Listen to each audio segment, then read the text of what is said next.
In light of the climate crisis, how do you think Singapore will fare? And how do you think the world will fare in based on mitigation efforts so far? Thank you. I'm actually going to piggyback on that and just say, are you at all worried in that context of climate that this renewed emphasis on energy security that's grown out of the European dependence on Russian gas exports in particular has somehow relegated climate and pushed it off the agenda a little bit? Are you worried that we're losing valuable time here? I am very worried about the climate. You ask me what I think about the mitigation efforts. I think, honestly, they will be inadequate. The scientists are quite unambiguous. They are quite polite and hedged in their views. But the directions have consistently been more extreme than their predictions for quite some time now. And for Singapore, we take that very seriously because we are a very low-lying island. And our highest point is about the height of the Washington Monument and a bit more. And that's it. And if the sea levels rise, which they will, you won't be flooded overnight, but you will have floods regularly, and it will become like Louisiana. And we are doing our own part to mitigate, or to mitigate the measures. But it depends on the global initiatives because we are such a small part of the global output, like 0.2 or 3% of the global emissions.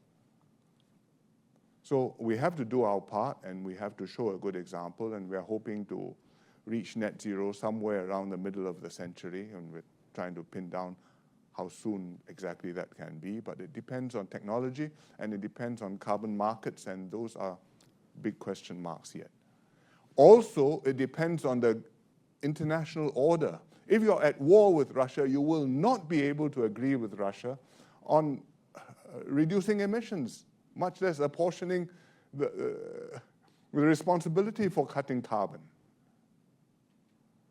And I think that's going to be a big problem. Even if you are not at war, even with China, where you've got a dialogue, and John Kerry works very hard visiting them and talking to them. Because your relations are so fraught, it's very difficult to make progress. And you've explicitly said you are not prepared to trade off climate against other issues. So then the Chinese say, well, what's the point of this? So I think it's going to be very difficult, and we're going to fall short of the goals, and the goals themselves are not high enough, and we should prepare for that. Now, cutting off dependence on Russia will, in the first place, impact Europe.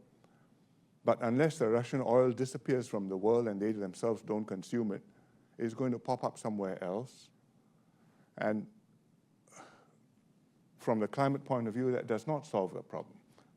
From Europe's point of view, I speak out of turn, but I think without nuclear, it's very difficult for them to go to net zero. But it is not politic to acknowledge that.